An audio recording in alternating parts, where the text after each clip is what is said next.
ഇന്നത്തെ റെസിപ്പി ഈ ഒരു നോമ്പ് സമയത്ത് എല്ലാവർക്കും ഇഷ്ടപ്പെടുന്ന നല്ലൊരു നോമ്പ് കഞ്ഞിയുടെ റെസിപ്പിയാണ്. ഒരുപാട് മസാലയൊന്നും ചേർക്കാണ്ട് മൈൽഡായിട്ട് ചെയ്യുന്ന ഒരു കഞ്ഞിയായത്. ഉണ്ടാക്കിയെടുക്കാൻ വളരെ ഈസിയാണ്, അതുപോലെ തന്നെ അത്രയും ടേസ്റ്റിയും ഹെൽത്തി ആയിട്ടുള്ള ഒരു ഐറ്റം കൂടിയാണ്. അപ്പോൾ നമുക്ക് വീഡിയോ കണ്ടു നോക്കാം. അപ്പോൾ ഫസ്റ്റ് തന്നെ ഞാനിവിടെ കഞ്ഞി ഉണ്ടാക്കാൻ വേണ്ടിയിട്ട് 1 കപ്പ് അരി എടുത്തിട്ടുണ്ട്. നമ്മൾ സാധാരണ ബിരിയാണിക്കെല്ലാം ഉപയോഗിക്കുന്ന ജീരകശാല റൈസാണ് ഞാൻ ഇതിലേക്ക് എടുത്തിട്ടുള്ളത്. അപ്പോൾ അതിന് പകരം നിങ്ങൾക്ക് വേണമെങ്കിൽ ബാസ്മതി റൈസ് ഉപയോഗിക്കുക. അതുപോലെ തന്നെ പച്ചരീൻ്റെ നുറുക്ക് പച്ചരി കിട്ടും, അത് എടുത്താലും മതി. അപ്പോൾ 1 കപ്പ് അരി എടുക്കുന്നതിലേക്ക് സെയിം കപ്പിൻ്റെ അളവിൽ 1/2 കപ്പ് ചെറുപയർ പരിപ്പ് എടുത്തിട്ടുണ്ട്. വറക്കാത്ത ചെറുപയർ പരിപ്പാണ്. അപ്പോൾ ഇത് രണ്ടും നന്നായിട്ട് കഴുകിയതിന് ശേഷം ഒരു 15 മിനിറ്റ് കുതിർത്ത് വെക്കണം. അടുത്തത് ഞാനിവിടെ ഒരു പാത്രം ചൂടാൻ വെച്ചിട്ടുണ്ട്. ഇതിലേക്ക് 2 ടേബിൾ സ്പൂൺ നെയ്യ് ചേർത്ത് കൊടുക്കുന്നുണ്ട്. നിങ്ങൾക്ക് നെയ്യിൻ്റെ ഫ്ലേവർ ഇഷ്ടമില്ലെങ്കിൽ സാധാരണ ഓയിൽ ഉപയോഗിച്ചാലും മതി. അപ്പോൾ നെയ്യൊന്ന് ചൂടായി വന്നതിന് ശേഷം 1 കഷ്ണം പട്ട, 2 ഏലക്കായ ചതച്ചത്, 3 ഗ്രാമ്പു ഇത്രയും ചേർത്തിട്ടുണ്ട്. ഇതിൻ്റെ ഒന്നിച്ച് തന്നെ ഒരു മീഡിയം വലിപ്പത്തിലുള്ള സവാളയും ചേർത്ത് കൊടുക്കാം. അപ്പോൾ ഇതെല്ലാം ചേർത്ത് നന്നായിട്ട് തന്നെ വഴറ്റിയെടുക്കണം. കളർ മാറേണ്ട ആവശ്യമൊന്നുമില്ല, നല്ല സോഫ്റ്റായിട്ട് കിട്ടുന്ന വിധത്തിൽ വഴറ്റിയെടുത്താൽ മതി. അപ്പോൾ അടുത്തത് ഇതിലേക്ക് ഒരു പച്ചമുളക് ചേർക്കുന്നുണ്ട്. ഒരുപാട് എരിവ് കൂടുതലൊന്നും വേണ്ട, മൈൽഡായിട്ടുള്ളൊരു എരിവ് മാത്രം മതി. അതുകൊണ്ടാണ് ഒരു പച്ചമുളക് ചേർത്തിന്. അതിലൊന്നിച്ച് തന്നെ ഒരു 1/2 ടീസ്പൂൺ ഇഞ്ചി വെളുത്തുള്ളി പേസ്റ്റും ചേർത്ത് കൊടുക്കാം. അപ്പോൾ ഇതെല്ലാം ചേർത്ത് വീണ്ടും നന്നായിട്ട് തന്നെ വഴറ്റിയെടുക്കുന്നുണ്ട്. ഈ ചേർത്ത ഇൻഗ്രീഡിയൻസിൻ്റെ എല്ലാം പച്ചമണം മാറുന്ന വിധത്തിലാണ് വഴറ്റിയെടുക്കേണ്ടത്. അപ്പോൾ ഇതുപോലെ വഴറ്റിയെടുത്തതിന് ശേഷം ഇതിലേക്ക് ഒരു തക്കാളി ചേർക്കുന്നുണ്ട്. തക്കാളിയും ചേർത്ത് വീണ്ടും നന്നായിട്ട് തന്നെ ഒന്ന് വഴറ്റിയെടുക്കണം. ഈ സമയം തന്നെ ഇതിലേക്ക് ഒരു 1/2 ടീസ്പൂൺ നല്ല ജീരകവും ഒരു 1/4 ടീസ്പൂൺ ഉലുവയും ചേർക്കുന്നുണ്ട്. ഉലുവ കൂടുതൽ ചേർക്കാൻ പാടില്ല, ഒരു കയ്പ്പ് ടേസ്റ്റ് വരും. അപ്പോൾ ഇതെല്ലാം ചേർത്ത് വീണ്ടും നന്നായിട്ട് തന്നെ വഴറ്റിയെടുക്കണം. ഒരു 2 മിനിറ്റ് മീഡിയം ഫ്ലെയിമിൽ വെച്ചിട്ട് നന്നായിട്ടൊന്ന് വഴറ്റിയെടുത്താൽ മതി. അടുത്തത് ഇതിലേക്ക് ഉപ്പ് ചേർത്ത് കൊടുക്കുക. ഈ സമയത്ത് ഞാൻ ഇതിലേക്ക് ഒരു 1/2 ടീസ്പൂണാണ് ഉപ്പ് ചേർക്കുന്നത്. അപ്പോൾ ലാസ്റ്റ് വേണമെങ്കിൽ വീണ്ടും ചേർത്ത് കൊടുത്താൽ മതി. അതുപോലെ തന്നെ ഒരു 1/4 ടീസ്പൂൺ മഞ്ഞൾപ്പൊടിയും ചേർക്കുന്നുണ്ട്. അപ്പോൾ നിങ്ങൾ കഞ്ഞി ഉണ്ടാക്കുമ്പോൾ കുറച്ച് കൂടുതൽ മസാലയോട് കൂടെ സ്പൈസി ആയിട്ട് ചെയ്യണമെന്നുണ്ടെങ്കിൽ ഈ സമയത്ത് കുറച്ച് ചില്ലി പൗഡർ, അതുപോലെ ഗരം മസാലേൻ്റെ പൊടി കൂടെ ചേർത്ത് കൊടുക്കാം. അപ്പോൾ ഇതെല്ലാം ചേർത്ത് നന്നായിട്ട് തന്നെ വഴറ്റിയെടുത്തതിന് ശേഷം ഇതിലേക്ക് ചിക്കൻ ചേർക്കുന്നുണ്ട്. ചിക്കൻ ചെറുതായിട്ട് മുറിച്ച് ഏകദേശം 1.5 കപ്പാണ് ഇതിലേക്ക് ചേർത്തിട്ടുള്ളത്.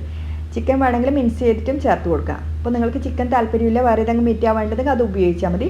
ഇല്ല നിങ്ങൾക്ക് വെജിറ്റേറിയൻ ആ ഒരു രീതിയിലാണ് ചെയ്യേണ്ടതെങ്കിൽ ചിക്കൻ ചേർക്കുന്ന ആ ഭാഗം ഒഴിവാക്കിയിട്ട് ബാക്കി ഫുള്ളായിട്ട് അതേപോലെ തന്നെ ചെയ്തെടുത്താൽ മതി. അപ്പോൾ ചിക്കൻ ചേർത്ത് ഒരു 2 മിനിറ്റ് മീഡിയം ഫ്ലെയിമിൽ വെച്ചിട്ട് നന്നായിട്ട് തന്നെ വഴറ്റിയെടുക്കാൻ ശ്രദ്ധിക്കണം.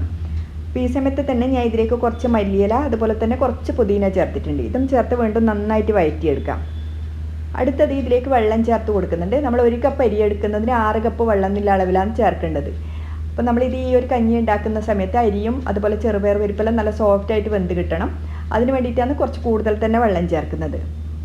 ഇപ്പോൾ വെള്ളം ചേർത്ത് നന്നായിട്ട് തിളച്ച് വരുന്ന സമയത്ത് നമ്മൾ കുതിർത്ത് വെച്ച അരിയും പരിപ്പും ഇതിലേക്ക് ചേർത്ത് കൊടുക്കുന്നുണ്ട്.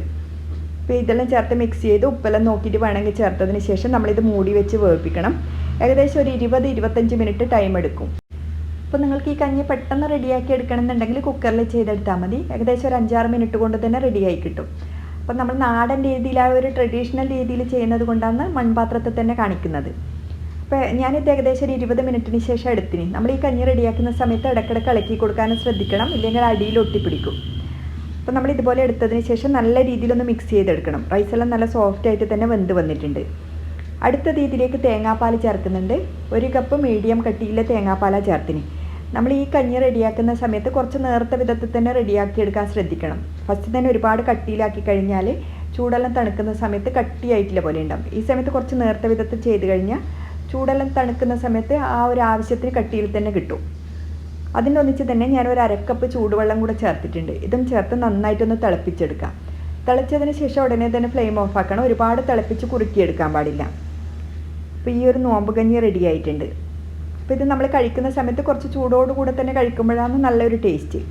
ഞാനിത് സെർവ് ചെയ്യുന്നത് എങ്ങനെയാണെന്ന് കാണിക്കാം. ഒരു പാത്രത്തിലേക്ക് ആവശ്യത്തിന് നമ്മൾ ഇതുപോലെ കഞ്ഞി എടുക്കുക. അതിൻ്റെ മേലേക്ക് ഫ്രൈ ചെയ്ത് വെച്ച് സവാള ചേർത്ത് കൊടുക്കുന്നുണ്ട്. കുറച്ചായിട്ട് അങ്ങനെ ചേർത്ത് കൊടുത്താൽ മതി. അതുപോലെ തന്നെ കുറച്ച് മല്ലിയില ഇട്ട് കൊടുക്കാം. ലാസ്റ്റ് ഇതിലേക്ക് കുറച്ച് നെയ്യ് ചേർക്കുന്നുണ്ട്. അപ്പോൾ നെയ്യ് ഇഷ്ടമുണ്ടെങ്കിൽ തീർച്ചയായിട്ടും നിങ്ങൾ ഇതുപോലെ ചേർത്തിട്ട് തന്നെ കഴിക്കാൻ ശ്രദ്ധിക്കണം. അപ്പോഴാണ് അതിൻ്റെ ശരിക്കും ആ ഒരു ടേസ്റ്റ് നമ്മൾക്ക് മനസ്സിലാവുള്ളൂ. അപ്പോൾ അത്രയും ടേസ്റ്റിയും അതുപോലെ ഹെൽത്തി ആയിട്ടുള്ള നല്ലൊരു കഞ്ഞി തന്നെയാണ്. തീർച്ചയായിട്ടും എല്ലാവർക്കും ഇഷ്ടപ്പെടും. അപ്പോൾ തീർച്ചയായിട്ടും ട്രൈ ചെയ്ത് നോക്ക്. നിങ്ങളെ ഫീഡ്ബാക്ക് അറിയിക്കാൻ മറക്കരുത്. വീണ്ടും പുതിയൊരു വീഡിയോ ആയിട്ട് കാണാം. താങ്ക്